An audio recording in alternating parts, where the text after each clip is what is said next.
పాఠ్యాంశాల్లో రాజ్యాంగాన్ని ప్రచురించాలి. అంబేద్కర్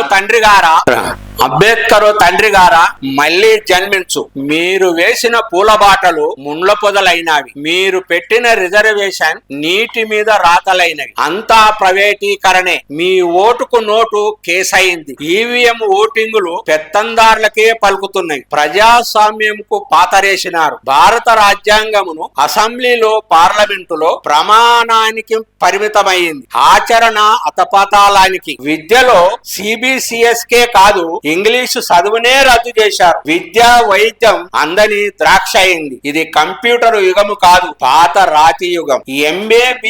ఎంబీఏలు చదివినా దళితుణ్ణి, తల్లిని, భార్యా బిడ్డలను ఊరు వెలవేశారు. కారణం, ఊరిలో డప్పు కొట్టాలట. డప్పు అతనే కొట్టాలా?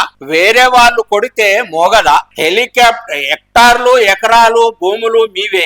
మిద్దెలు మేడలు డాబాలు మీవే. బ్యాండ్ మేళం పెట్టి పెళ్లిలు పండుగలు జాతరలు సావులు చెయ్యలేరా? తరతరాలు అణిచివేతే. అందుకే 6వ తరగతి నుండి 10వ తరగతి వరకు భారత రాజ్యాంగాన్ని పాఠ్య పుస్తకంలో చేర్చాలి. థ్యాంక్ యూ, ధన్యవాదాలు. మరి మన అశోక్ అంజన్న మా మిత్రులు చాలా పోరాడుతుంటారు దళితుల గురించి.